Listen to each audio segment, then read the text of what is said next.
Other guys, what's up? We are live. I'm here before 7 at 6:52. Hopefully everybody's doing well. Tonight I want to talk about what's cheaper to do. Carburetors or EFI, if we assume you're going to turbocharge something, is it easier to do that with a carburetor or is it easier to do it with EFI? And as always, it depends. It's kind of a loaded question. Only because we have to figure out first, you can talk about the cost of different things, but we have to talk about what you're starting out with. So for instance, if we have, like we show in the thumbnail, if you have an LS and you already have a vehicle like a truck or car or whatever that has an LS in it, you're starting out with a fuel injected running motor. It's easier to do it EFI. It's a lot less expensive because then if you're going to turbocharge it or supercharge it, you're just going to get those parts to do it. You don't have to, the things that you have to change are very minimal in terms of fueling. So if you're going to go EFI and you already have a fuel injected vehicle, you just need bigger injectors, you need a bigger fuel pump, and then you need the turbo stuff, and then you need tuning. If you go in that instance, if you are going to go, and this is why things are going to change for different situations. If you have a fuel injected LS vehicle and you're going to turbocharge it and you're going to switch over to carburetor, then you have to do a number of things. So then you have to essentially get rid of the fuel injection. You have to if you're going to convert it over to carbureted use, you have to get the MSD/Edelbrock ignition controller to run that motor with a carburetor. You have to get a carbureted intake manifold. You have to get a carburetor. You still have to get the turbo stuff, and we'll assume that that's the same because it's a exhaust manifolds or stock exhaust manifolds, a Y pipe, a wastegate, a turbo, an intercooler, an exhaust after that. That stuff is going to stay consistent. But in terms of making it work, either carburetor or fuel injected, here are the things that you have to have. So you're going to convert all that stuff over.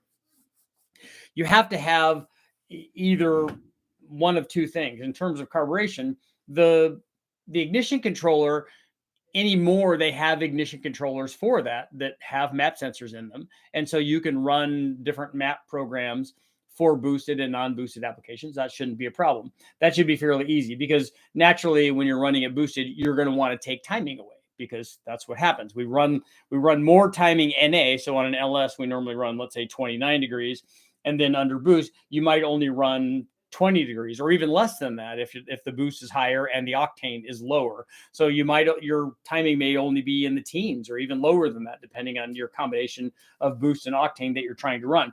But you need to be able to adjust that. So if it's carbureted, these ignition controllers can handle that usually on an LS application. But the one thing to talk about on this is if you had an EFI dedicated vehicle and you just put injectors and a fuel pump in it, you're still going to need some sort of fuel pump to run your carbureted deal. You're going to need a regulator because the fuel pressure is going to have to increase with boost. So what you need is carburetors typically need between 5 and 7 PSI feeding them. And you will have that going from your pump, whatever carbureted pump you have. But you also have to have, when you add boost to that, the fuel pressure from that pump into your carburetor needs to increase. It needs to say a delta of 7 PSI. It always needs to have 5 to 7 PSI feeding the carburetor above whatever the boost level is. So if you run 10 pounds, then you need 15 pounds or 17 pounds of total fuel pressure. So you need to have some sort of regulator to be able to do that. But the important thing here, and really the kind of expensive thing when we're talking about running this as a carbureted combination, is we need to look at the carburetor itself. You can't just blow through any run-of-the-mill carburetor. Sometimes you can at low boost levels, but when you go up in boost and you're trying to make a good bit of power, usually that means switching over to a dedicated blow-through carburetor. We run the one from CSU.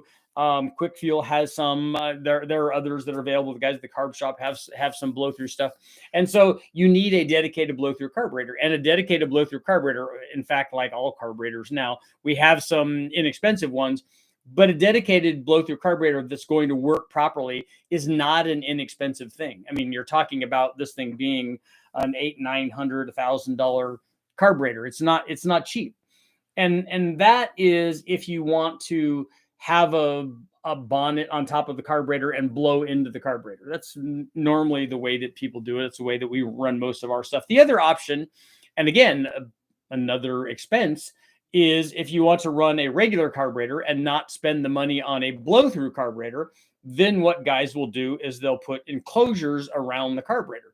So the carburetor has the same pressure around it all the time because you're feeding pressure into the box, but everything around the carburetor is pressurized. So the carburetor kind of works the way that it does when it's non-pressurized. So having an enclosure, Vortec has these, and Paxton had those. I don't know if I need to take a look and see if ProCharger has those, or if other guys have those. But having a complete enclosure, the carburetor inside enclosures, done a lot. And then that helps you use a regular carburetor. But you have a regular carburetor, which also is not inexpensive. It's not as expensive as a dedicated blow-through carburetor, but it's still not cheap. And then you have the cost of the enclosure too, which is not cheap. So there's not a workaround, an easy, inexpensive workaround, other than making your own blow-through carburetor, which I'm told is possible. I've never done it, but I'm told is possible. So that might be a thing. Go online and look it up and try to figure out a way to make it work. And I have run blow-through carbureted stuff on the dyno with a non-blow-through carburetor, the 4412 500 CFM deal, when we even ran it as an E85 carburetor just by adding a bunch of jet in it, and it worked only because we stuck a bunch of jet in it and wide open throttle. It worked fine, but it didn't work good for starting and for idling and for all that stuff because it just wasn't designed to do that.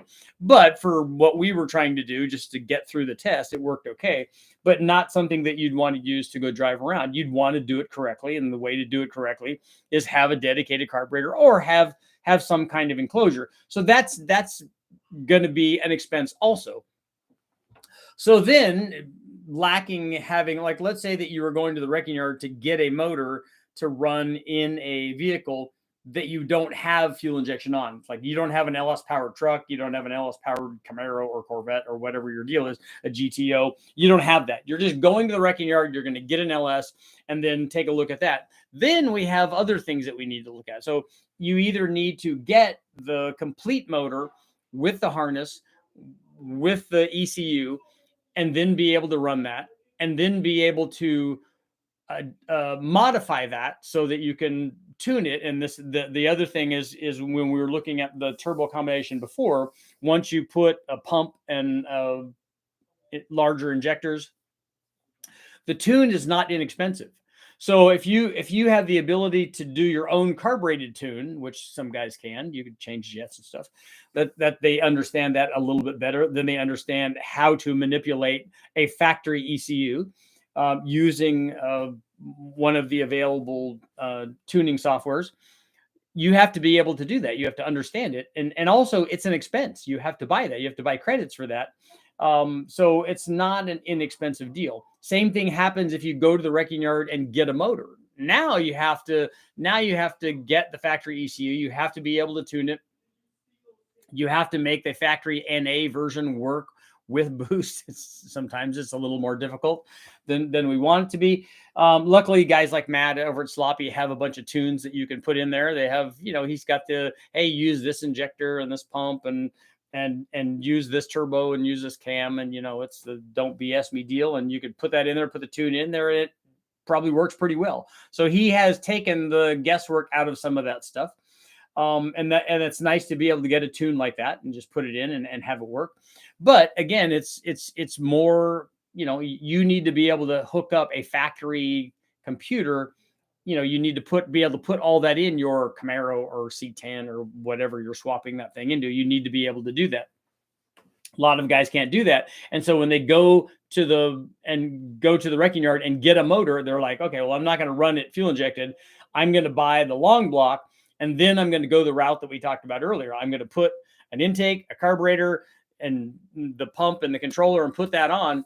Then it becomes a different thing. Then the cost, the differences of the cost, I think, probably get closer together. But none of this stuff is inexpensive. I mean, we oftentimes, I'm guilty of it too, because I've done videos on this where we pick one thing that costs, very, very little, like the I did one on the LS9 camshaft, which people just, they're cheap. They were $100 or whatever, or even less. I remember seeing some for $50 or $60.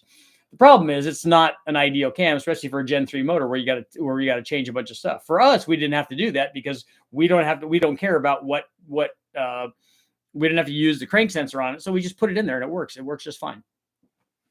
But for a lot of guys, they would need to have that, especially if they're running the factory ECU. They didn't have an aftermarket ECU. And so it's not just a $100 cam or a $50 cam or $60 cam, or whatever the cam costs. It's all the other stuff too. It now becomes a tune thing. So it's much more expensive, but we focus on the inexpensive camshaft. Same thing with turbos. Hey, look, I can buy this turbo for $200 or $300 like a GT45. Oh, that's a $163 camshaft or $163 turbo or 200 or whatever the number is. That's great, but that's not the $200 turbo is not the whole thing that it takes to get the turbo working. There's a lot of things that it takes to get that turbo mounted on the motor and then get it working so that it's all working. It's the same thing with, I laugh when I see this stuff on guys talking about LS swaps because it's, LS swap the world that's a common thing. And there's lots of them in the wrecking yard. But quite honestly, going and getting the motor we used to get them for $300. It was cheap. Now they're more expensive. But whatever the cost is, whatever that cost is, that's not the cost of swapping a motor. Getting the motor is the inexpensive part. That's really cheap. Now you need to get all the other things to swap it into something, a C10, an early Camaro, a Chevelle, a Saab Sonnet, whatever it is you want to put it in. That becomes more. And, swapping a motor into anything is not like the cost of the motor is nothing compared to the other things that you have to go through. And lucky for us, or unlucky for us, we talk ourselves into this. We're lured by the shiny, inexpensive thing. Oh, look, I can get this motor for next to nothing. That's great. And then you get that and you're like, okay, what's the next thing that's going to lure me in that I'm going to spend money on that I probably shouldn't, but I'm going to anyway. And then, okay, well, but the transmission is a little bit more money. I'm going to get the transmission. I'll get that. And then I'm going to get a cheap transmission. And then later on, because it's a 406DE, I'm going to be doing a transmission rebuild. Obviously, I'm going to have to do that because if I make any power with this motor, that's definitely going to break. And then you got to get a converter, then you got to get exhaust manifolds, and you got to get exhaust. And then the water pump's bad, and it's all of these things. So when we're looking at the cost of these things, particularly we're talking about carburetors versus EFI, you'd have to look at all the things. And it amazes me that people will get online and argue about this. Oh, EFI is way better. Carburetors are way better. Carburetors cost less or EFI cost less. But nobody ever does like a reality check. Nobody ever says, well, let's look at different situations and let's look at the actual cost of these things and see what it really is. And then go, hey, look, both of them, one of them isn't $100 and one of them is $1,000. One of them is $2,800 and the other one's $2,960. Those are both a lot. It doesn't matter that one's $100 less than the other one because they're both a lot. And like I said, it matters a great deal on what you're starting out with. So really the choice would come down to, I know people want to argue about this stuff, but the choice would really come down to what do you like and what can you tune? What do you feel comfortable with? Are you a carburetor guy? Are you an EFI guy? Both of them can work. Both of them can make lots of power. Both of them do the thing that they're supposed to do when you get them working properly. So this thing about, I picked the cheapest route, maybe that's not really a real thing. I'm going to set up a poll here while I'm thinking about it.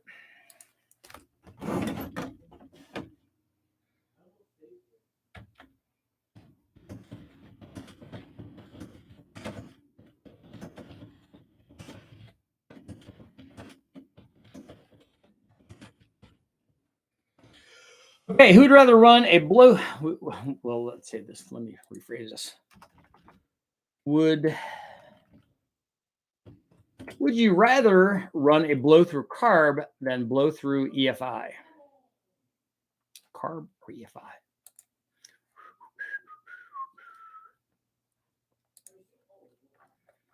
Scroll back, scroll in. Which is cheaper, carbs or EFI?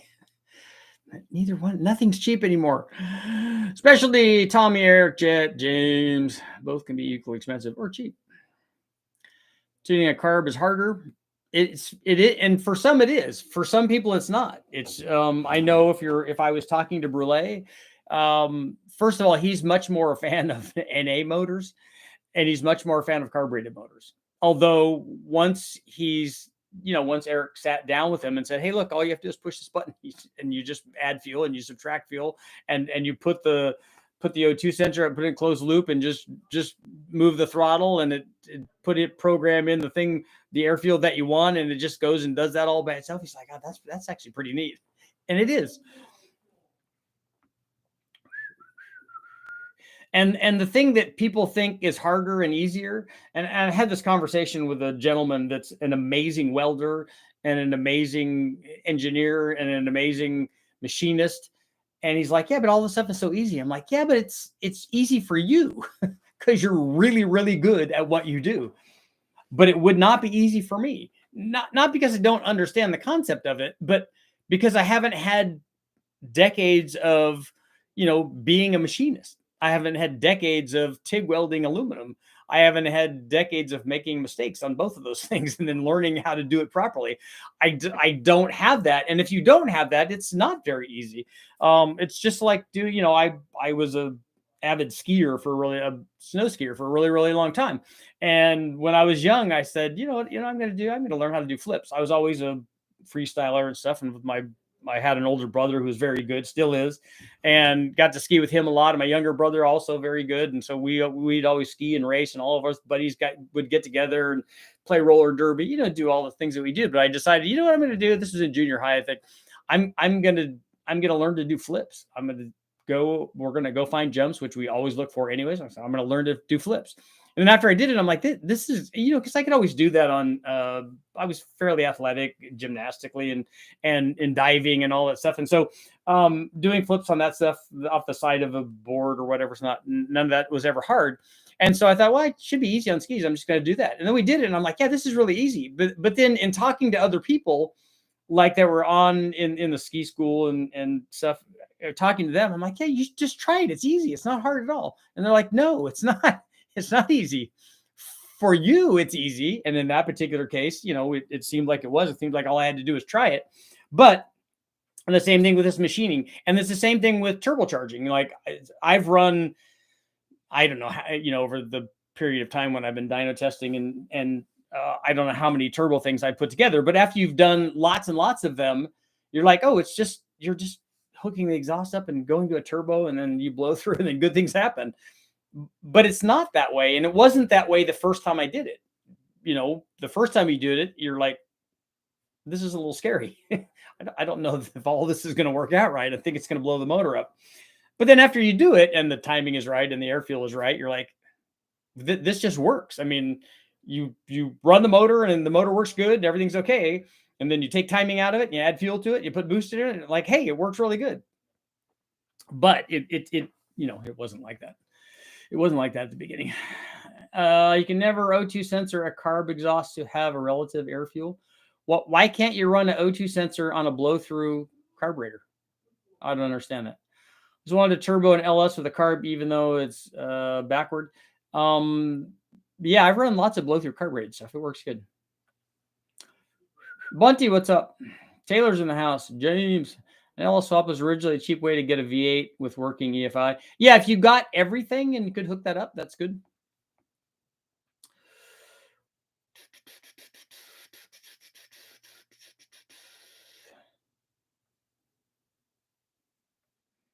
I kept this truck in my driveway and I got my other in the shop. I'm going to start building it.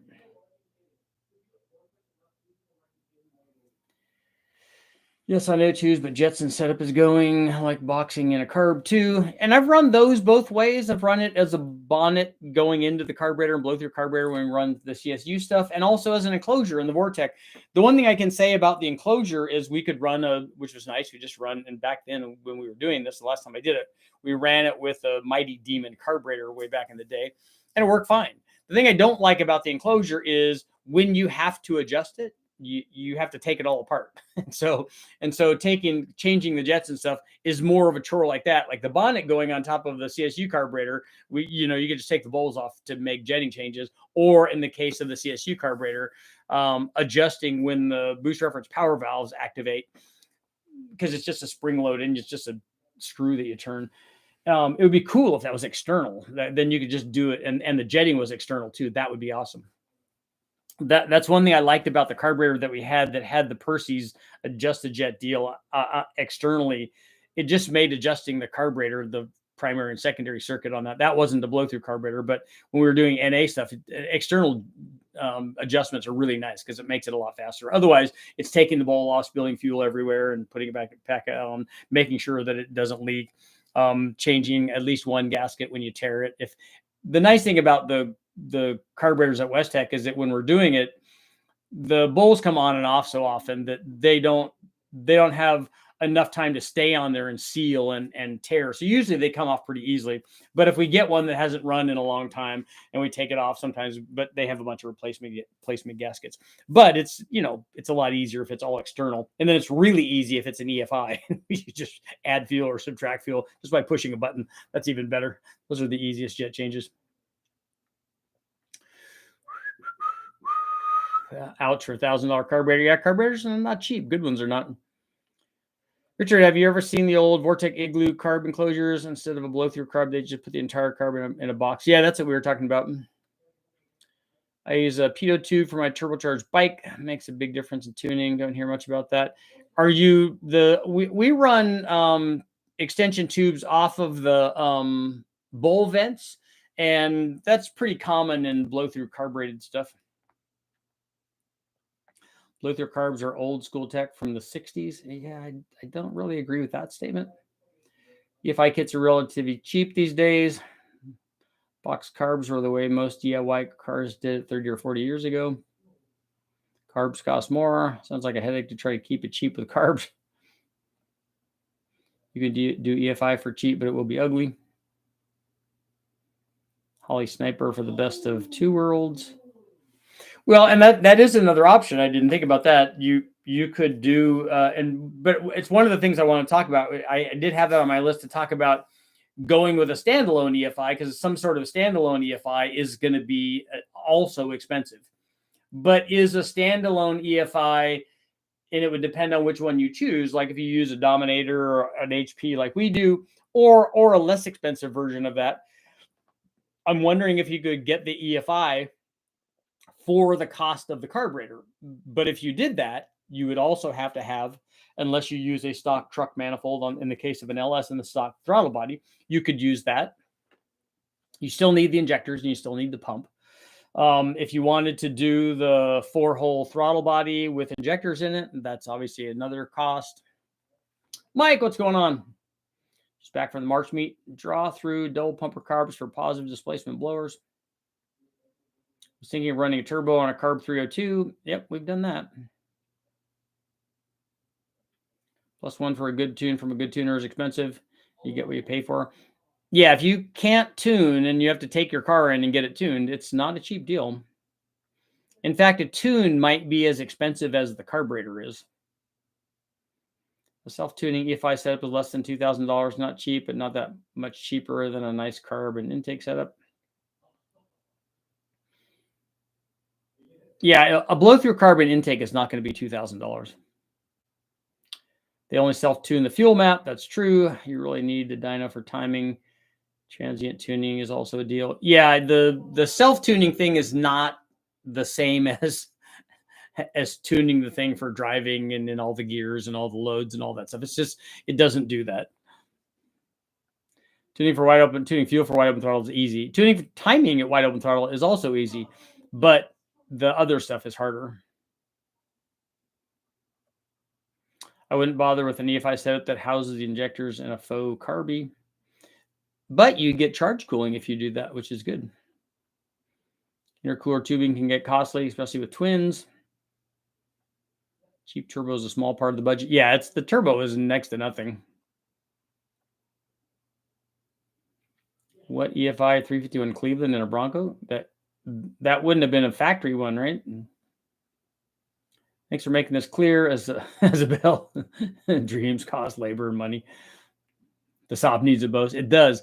There was a Saab Sonnet out at the Silver State that had an iron two. I think it was a 289, and it was. I don't know that I would go that fast in that car. Most of the engine seemed to overhang the front center line of the wheels, and it seemed like handling would be iffy.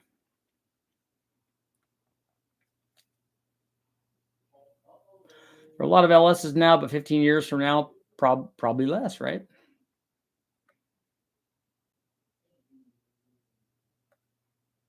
$200 turbo, $3,000 more to get it running, then another $5,000 to rebuild the engine and transmission. You just blew up. Well, not the engine. The engine you don't need to rebuild. You just go get another junkyard engine. The transmission, though, would be something.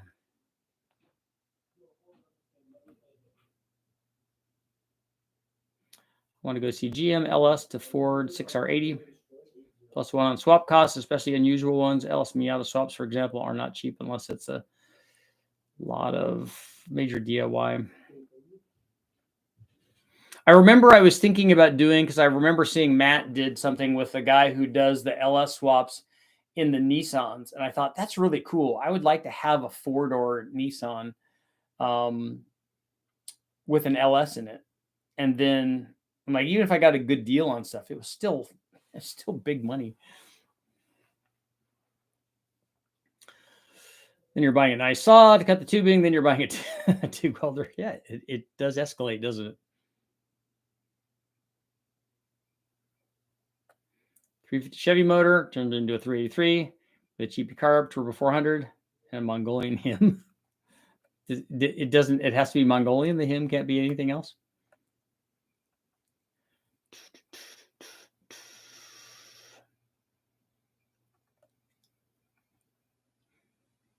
Let's see.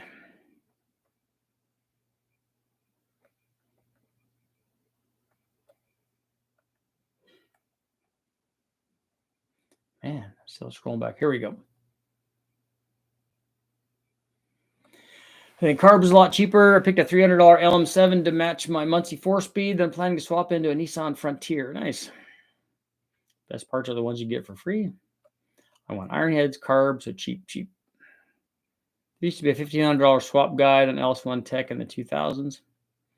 I'd like to see it done for $1,500. It always costs more than you thought it would. That's right. Brule is carb tuning god. He's good at it. Here at 4,000 feet, if you aren't boosted, you're not fast. Yeah, altitude makes a difference. I sure liked having the blower on my Mustang when we would go up to the Silver State, because we'd have to go up in altitude. Not as much as a turbo would have, but still, it was still good. Still better than the NA ones. I tune carbs and EFI, prefer EFI. Richard was in the movie Hot Dog. That was a funny movie. My brother and I, we lived in Northern California, and then we moved up to Tahoe. My family moved up there. We went to school up there, and we were good skiers. We were where we were at the in the school that we were at. We were good. When we moved up to Tahoe, we were not good. Those guys up there were good.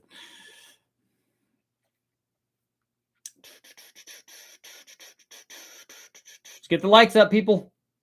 What's the sensor failure rate on an aftermarket EFI setup? Do you get sent into limp mode much? I wouldn't think so, because most of them use GM sensors, and those are cheap to get at the wrecking yard. Peekaboo Street. Susie Chapstick. I guess that's our Scott Brooksbank. Jumpin' Jack Taylor. Those are all real old ones. Force induction plus carbs are a pain. Tough to get a nice air feel through the entire rev range.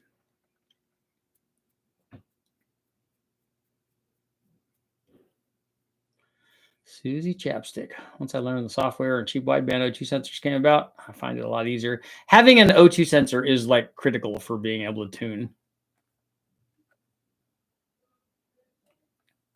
Do you just compare doing flips on skis or running turbos? That's right. It's the same. It's exactly the same. I think a flex fuel sensor is a good idea to incorporate into the mix. Can we go off a minor tangent? I think I did with skis. About your methodology for tuning timing on an EFI motor. In other words, not changing weights and springs on a distributor. I've talked about the way that I do timing a lot. When I tune a motor, I'm tuning only for wide open throttle. So having the timing be enough for idle and stuff is really easy. But when I'm tuning wide open throttle, we start out with very conservative tune. Having done this for 30 plus years or whatever, I know where the timing is going to want to be or have a pretty good idea. And we just, you base it off years of experience. On an LS, it's going to be, if it's an NA LS, it's going to be near 30 degrees, 29 degrees at wide open throttle at the horsepower peak. It's going to be less than that down low. So if we start off at 23, and then subsequently be less at the lower spots, we start off with 5 or 6 degrees less timing that it's ultimately going to want. And then we make the air feel right. And then we start adding timing.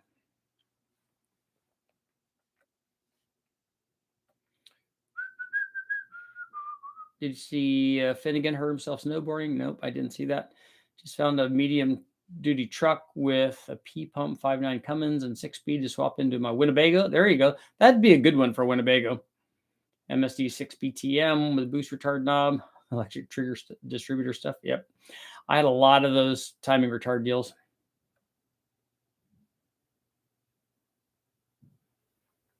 I would carry a laptop in my car and tune fuel maps while I drove to work. Actually, having somebody sit in the passenger and tune while you drive is a real good way to get drivability, because you can, rather than have the person tell you or try to tell you and remember what's going on, you're there while it's happening. Oh, look, it's missing right there. Oh yeah, because it doesn't have any fuel, or it has an awful lot of fuel, or it doesn't have any timing, or it has 58 degrees of timing.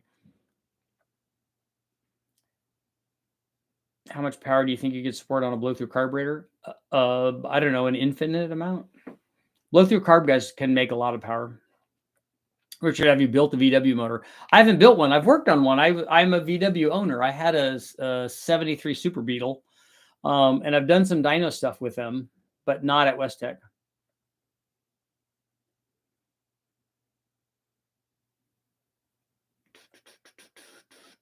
Blowers are easy to tune. I like tuning EFI, not getting the smell of fuel on me. I want 1,200 plus foot-pounds of torque to race people as they try and pass me as I tow in the fast lane. The nice thing about a diesel and a heavy vehicle, those two things go together.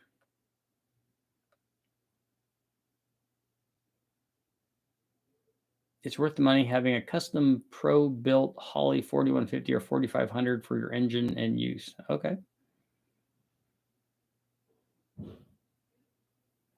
My first time driving a blower motor in the car, I was in love and had to drive turbo cars before, but liked the blower better.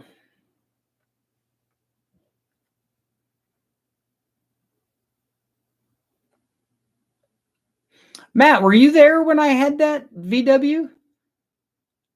Were you in Southern California then? It was it was not good.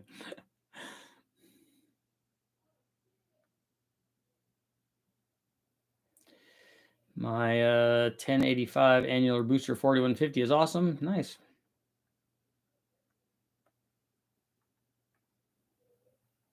Let's see here.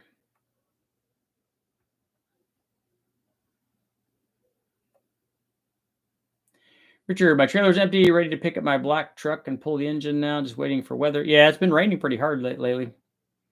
LSA Supercharger or Nitrous on an LS? Yes, either one of those works.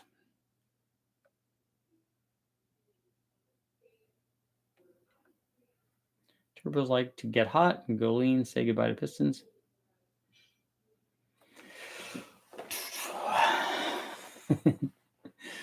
If you like the post, hit the like button. Have you heard of Boost District Superchargers?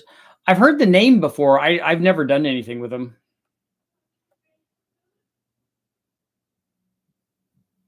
Picked up a snowblower 2-stroke off the curb for a future bike. That'll be good. Was watching Cash Days at OKC, a twin turbo LS and a Vega almost won, but Big Chief with his 428 Pontiac GTO edged him out. That's cool.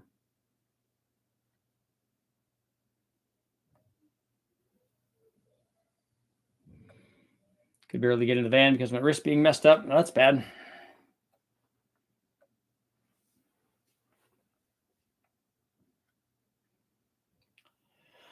I was on my high school ski team. I was not as good as I thought. Also, I got better. So, we're on the ski team. Were you guys doing slalom or downhill? What were you guys doing? We call those guys, as freestylers, we call those guys stick chasers. Just because you're young and we're freestylers. But the skiers were good though. Australia, one of your last videos about the effective ignition timing has on power. Is there similar power to be had with nitrous with less timing pulled out? Maybe worth it on a small shot. Justin, in a lot of cases, with the first 100 horsepower shot, a lot of times we run that with no timing pull. If we have enough octane, I don't normally do that on 91, but if we have 100 in it, we won't pull any timing on a 100 shot.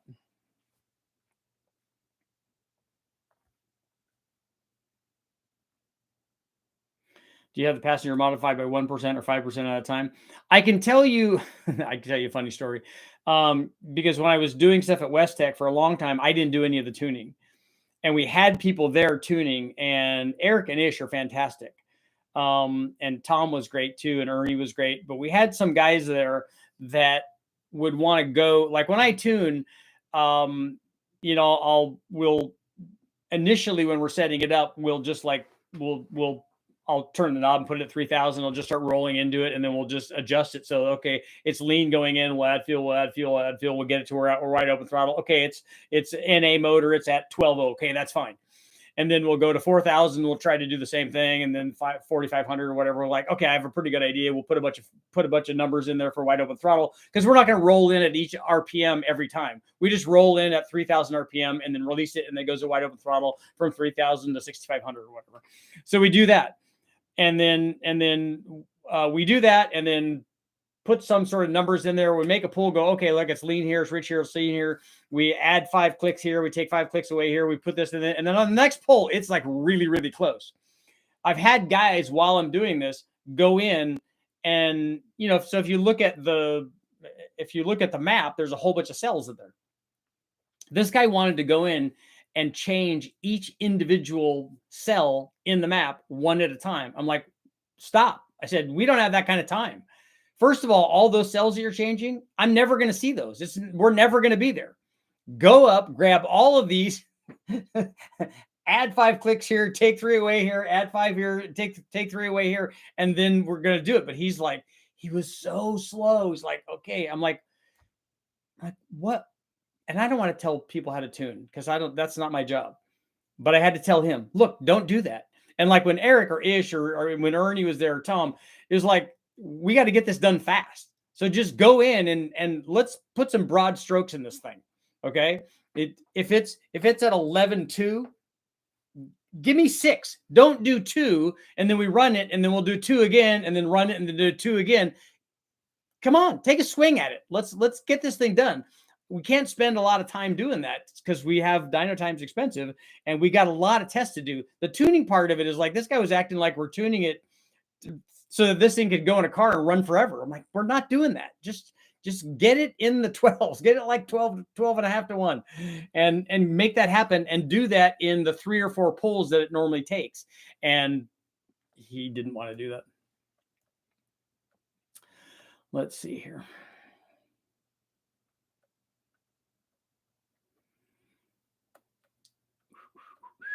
I'm scrolling back. Scrolling.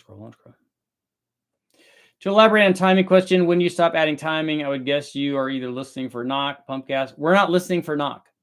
On an LS, I know that it's 29 degrees. I've done hundreds and hundreds of them, and I know that it stops making power there. We will. What happens is when on the dyno, it's easy to do. We're not listening for detonation. I don't care about detonation. Well, we do care about detonation. We don't want it to happen. But you'll start losing power, and you'll stop more importantly, you'll stop gaining power before you get anywhere near detonation.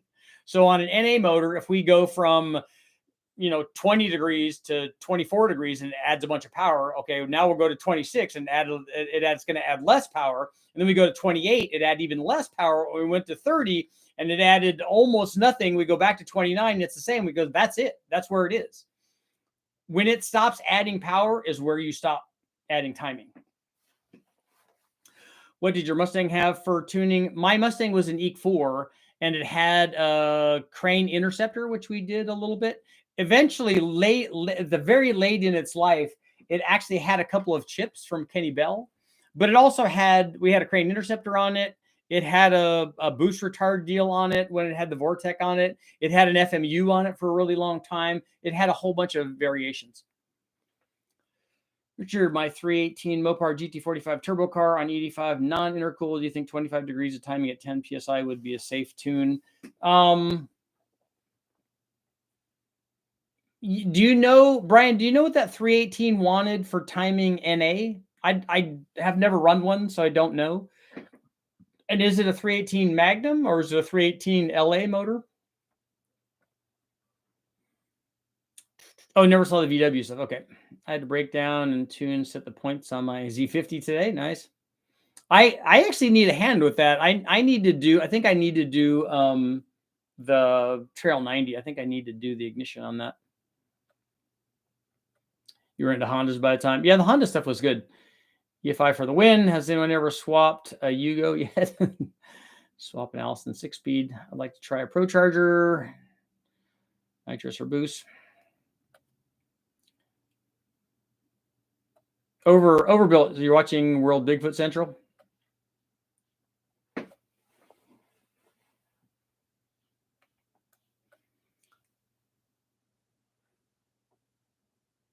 Speaking of street outlaws, what type of average power do you think the cars made on the street back then, a few years before the show? Oh, those cars had to be doing 1,000 horsepower or more, even when they first started, I would think. I mean, some of the cars were probably 600-700 horsepower big blocks with kits on them, I would think. Yep, stick chasers. That brings back a lot of old memory. That was a long time ago. I'm just jaded from the old single point injection system and lean cylinders because fuel droplets. One of the interesting things I'm going to do is I got Holly makes a 1-barrel EFI setup for a 300 Ford, which I'm going to run. I just need to get a 300 Ford, but I'm also going to run that on the Metro. So I'm going to try that, and that way I can do my own tuning on it. Batch fire EFI 2 wires to all injectors is silly easy. Yep. Stock 360 LA heads with pistons down the hole or catch 22 will not take much timing. Yeah, it's bad that, I mean, you lower the compression, which you think would help, but it doesn't. It still wants them. It makes them still susceptible to detonation. My vote is for EFI just because of the ability to data log. That is good. That is a good point. Usually with pump gas, I was knock limited before I hit peak power. We're not on the engine dyno. We run the motor cold. So even on 91, we can run full timing on them. Question to the chat. Do octane boosters usually help raise octane, or is it a gimmick? It will raise it, but just not by very much. There are some that are supposed to do more, but all the things that you go buy from the auto parts store, I don't think those raise it very much.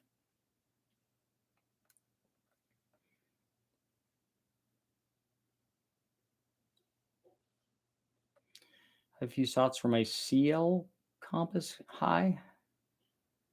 Oh, your closed loop compensation. Okay, so it's adjusting a whole bunch. Yeah, once you get it, once we get it dialed in, if we then run it in closed loop, we usually limit the amount of adjustment to 4 or 5%. We don't give it a whole bunch of swing because we don't want it taking big swings. We know that that's right. We know that it should never have to adjust more than that. And if it wants to try to do that, then we know that there's some kind of problem. You tossed a rocker or broke a spring or something. Richard, you won't pull timing out on a stock tune. No, I didn't say that. I didn't say a stock tune. I said we won't pull timing on a, if we have a motor that has an optimized tune. So it has the maximum amount of timing that we run on the dyno, it makes the most power. If we have good gas in it, I won't pull the 4 degrees out. If we have 100 octane fuel in it, I don't pull 4 degrees out. We just run it. It runs fine.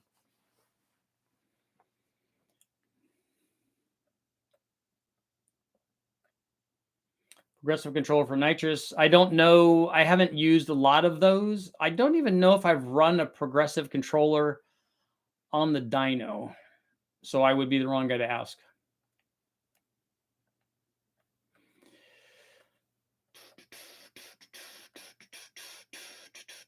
The best place to find what timing is doing is on the dyno, a chassis dyno or an engine dyno.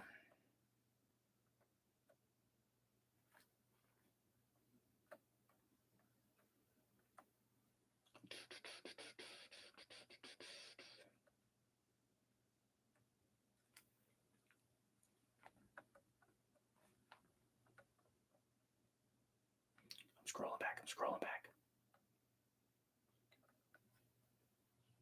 I did rear brakes on the Tahoe. Drain 4.8 of coolant and trans fluid. Gather parts. Tow truck. I wasn't sure if one of the things where they technically raise octane, but a tiny amount at best. Nothing noteworthy. The people that I spoke to that said that they tested these. He was a chemist that worked for Union 76 and then later for another fuel company. He said that the name brand stuff that you buy at the store did not raise it by a very measured amount.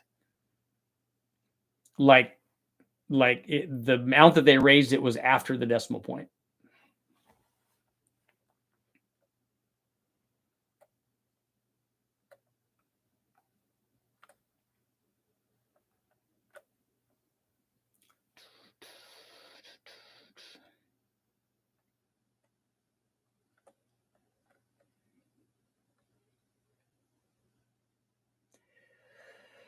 Are these questions coming up because of the new Whipple and Coyote Mustang? I don't know what questions are pertain to a Coyote Whipple Mustang.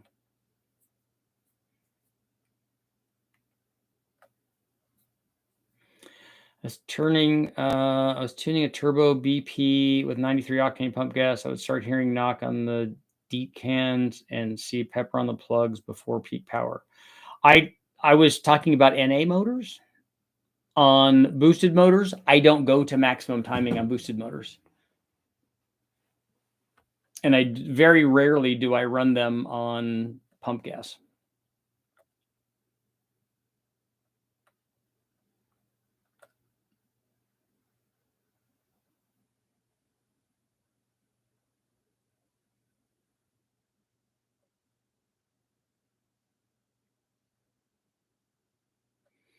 BNR, the Street Outlaws thing that he was asking about was before the beginning of Street Outlaws, when Street Outlaws first started, and then before that, not what they're doing now.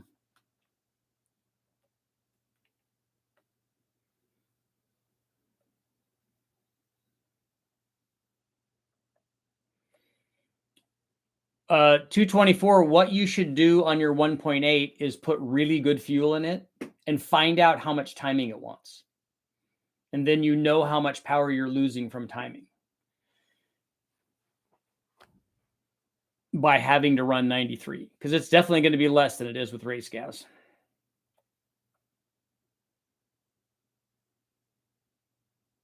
The Aussie Windsor stuff uses a chip called a J3 chip. It lets you tune like an old aftermarket ECU. That's cool. Richard's a 318 LA, 36 total is usually. And then how much, Brian? I don't remember now what you said for timing. Let's see if I can.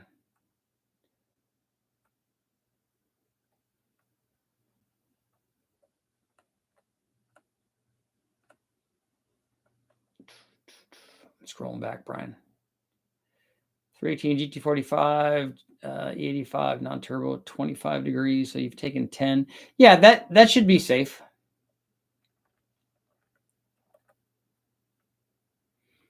How come there's no intercooler? Is it a blow-through carb deal?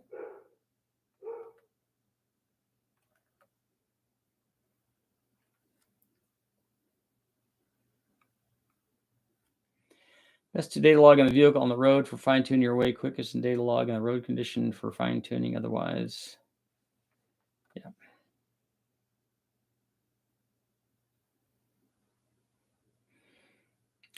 Yeah, 224, you will get to the limit of octane if you're doing it on pump gas.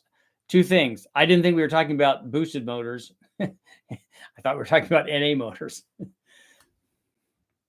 guess that's only one thing. What upgrades would you do on a 5.3 LS swap on a budget for power gains? A cam and springs. Jay, thank you very much. Good work, Shadow. I got to go.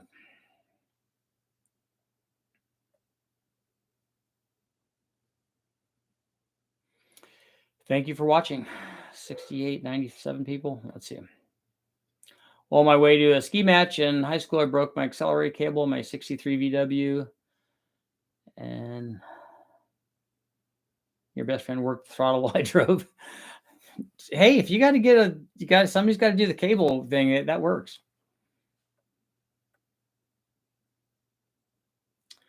Building 5.3 for my 89 Bronco. After taking the heads off, I found I got a cracked block in the water jacket. My block is a Gen 3. My buddy gave me a bare block. That's a Gen 4. That'll work. I've done a block swap before. We had to remove the deck lid. He straddled the engine while holding onto my ski rack. Yeah. It's really on a CT90 because the points are on the camshaft on the cylinder head. That's really easy on the CT90. Points are on the camshaft on the cylinder head. Cool.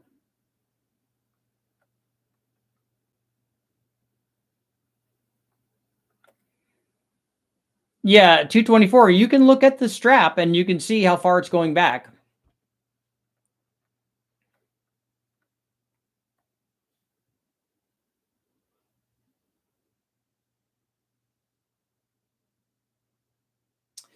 Best way to set points on small Hondas is to put a test light on through the points, then roll the F mark past on the stator flywheel.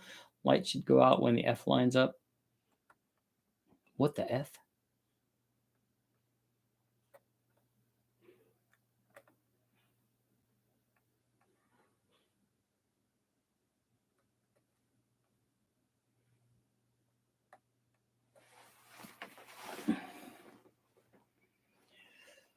Just a little bit longer.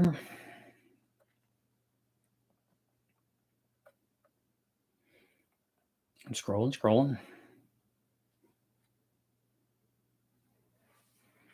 Back in the day, that was true, but nowadays they sell actual octane booster even at AutoZone. I'd like to see it tested. I'd like to see what it does. VP Madditive Octanium is now in stores. Okay.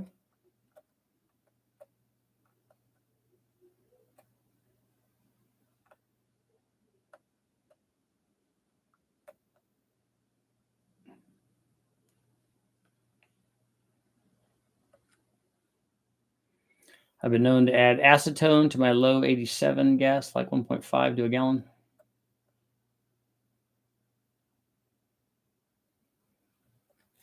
The J3 chip thing, they're not the best quality, so sometimes they fry your ECU. That's not good.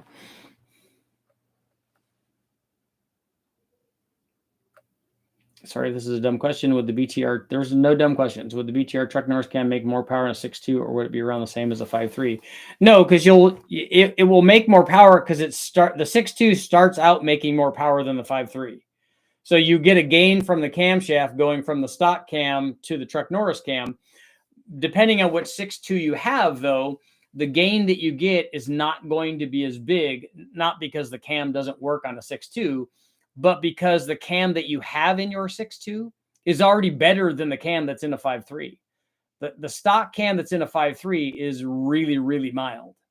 So you get a huge gain, relatively speaking. The 6.2 is going to want more camshaft, but it's already starting out. Like if you have an LS3 cam is already a big gain over a stock 5.3 cam. So you have, if you were to test it on a 6.2, you have the stock 5.3 cam, then you have the LS3 cam, and then you have the truck Norris cam, and you had this big jump from the truck Norris from the stock cam, the stock 5.3 cam to the truck Norris, but now you're starting in the middle, so the gain won't be as high.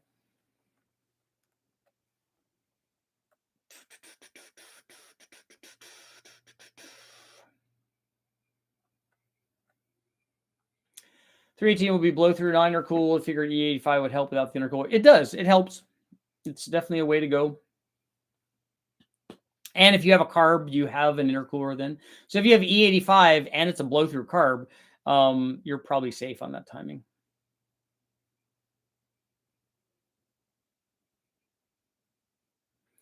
Richard, I have a built cam 5.3 LT turbo with a 76 millimeter turbo, 3.5-inch exhaust with a huge muffler for a diesel, make it very quiet.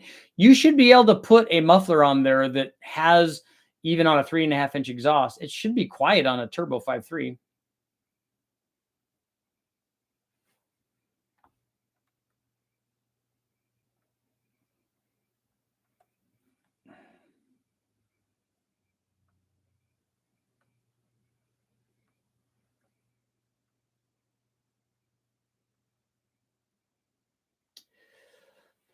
I used a piece of weed eater string on my 63 bug to get worked good till it stretched, and then had to push the pedal and the pull string. How would an open spacer versus a 4-hole spacer affect the power on a dual plane intake on a 5.3? I don't know. It depends. That's all I can tell you. An open spacer is going, if you put an open spacer on a dual plane, it is going to change the signal to the carburetor. And so it's going to lean it out down low. A 4-hole spacer will do that less, especially if it's 4-hole and the holes are even all the way through. Yeah, I'm doing some Jackson Brown with who is it? Frankie Valley or Frankie Avalon, one of those guys. I'm thinking putting together either a V1 Vortec or 462V or piecing a turbo kit. Or do you think these modern kits that work are 3.5 to 6,000? You can do it like compared to a complete kit, a blower kit or a complete turbo kit that somebody sells. You can put one together much cheaper than that. Richard, have you ever used a standalone fuel system with race fuel for spraying nitrous? You mean just the dedicated fuel system only being, like for the race fuel, only being used when you engage the nitrous? I've never tried that.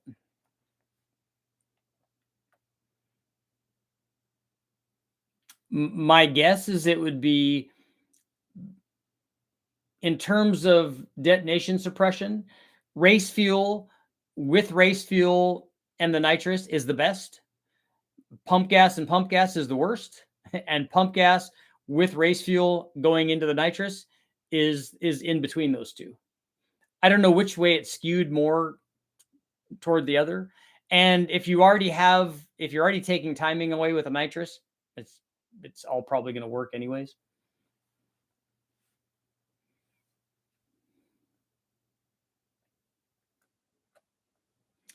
I sent you a clip of my turbo 4.3 liter Vortec on Facebook. Sounds great under boost. Oh, that's cool. Is it what year is the 4.3, CJ? All right, Eric, we'll see you. Careful on the long poles. BTM allows you to pull timing under boost. For example, the smallest amount can be 1 degree per 1 pound of boost. I thought the BTM had half-degree intervals between them.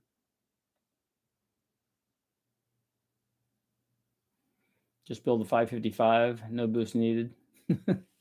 Well, if you have a 555 and then you have boost, then you have something.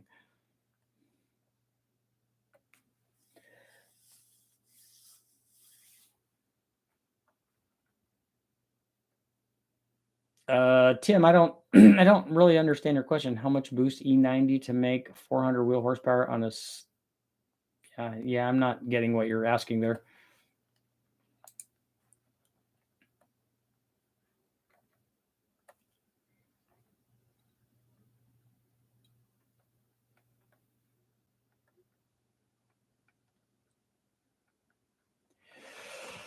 Let's see.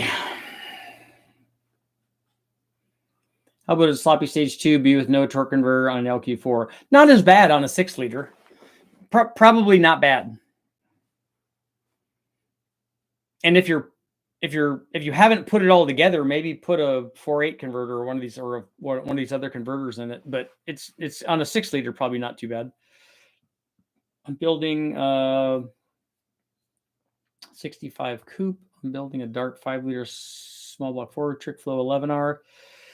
It states 432 horsepower, 390 foot-pound or 370 foot-pounds. What's a good size turbo to bring it to 600? The GT45 will work there. Is it actually a 302? Is it a 5-liter or is it a stroker version of that? 342 horsepower and 370 foot-pounds. It makes me believe that it's a 302.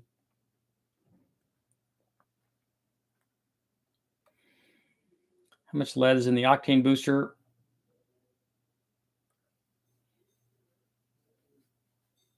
Don't have any scientific proof. I know that we're able to go from 18 psi and 24 degrees of timing to 24 psi with the same timing without any type of ping on a 2.3 liter Ford and a turbo coupe with octanium. That's good.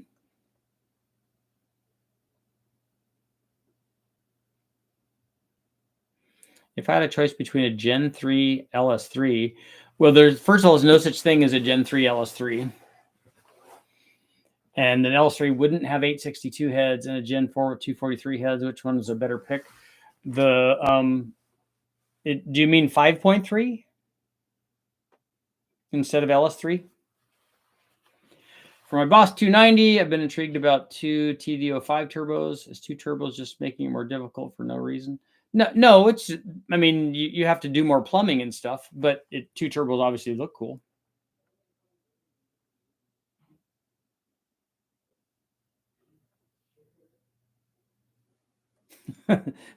Todd, that's not a problem. We can get you another shirt, man.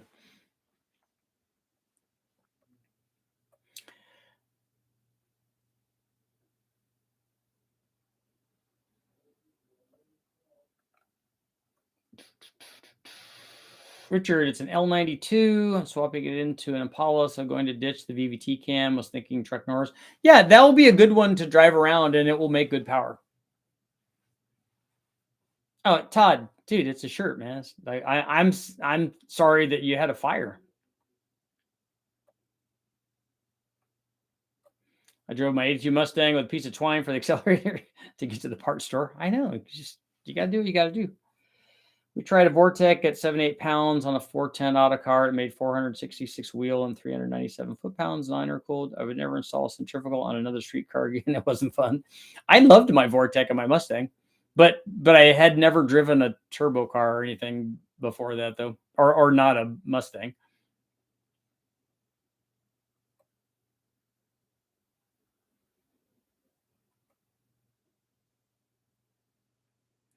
Kyle, you use a $60 Speedmaster perimeter plate spraying methanol. So the perimeter plate is a nitrous thing, and you're just using you're spraying methanol through it.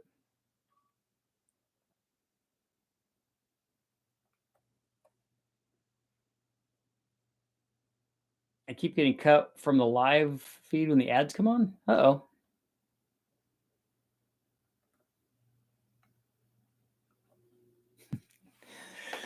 Yes, I know, ads. Oh, well, what are we doing? I've been here a really, really long time. Would you rather run a blow-through carb than a blow-through? Most people here, EFI dudes, 64% saying no. That's good.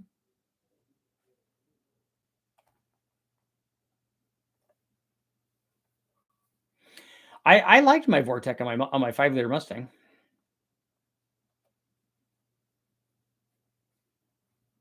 I did a lot of stuff with that Vortec. I even blew my motor up with the R trim.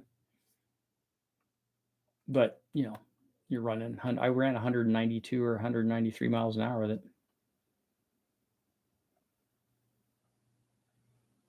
it. Lisa, do you want to know what EFI is? It means my lovely wife and her cute puppies. I've never done anything with electric turbos.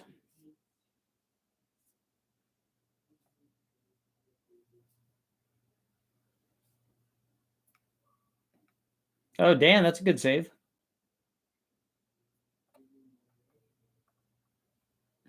You can't set up an aquarium, so blow-through carb is probably out of reach.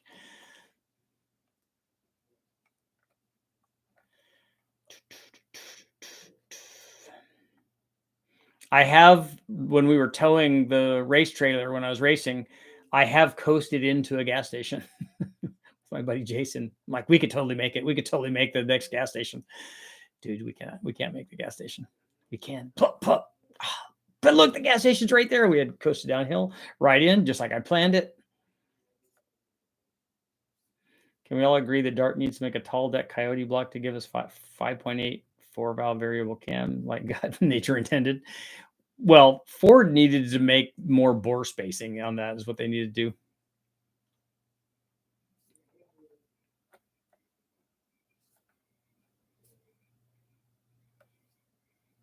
Todd, what? I don't even remember. What Trail 90 stuff do you have?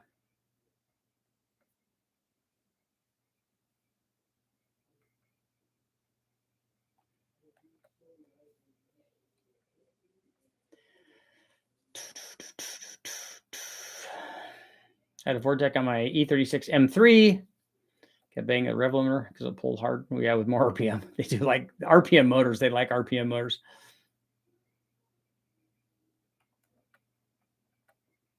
Yes. No, Richard actually is lucky that he has a wife like Lisa. And on that note, it is time to go. Got to go see the puppies and my wife. They're probably sleeping on her. I will see you guys all tomorrow.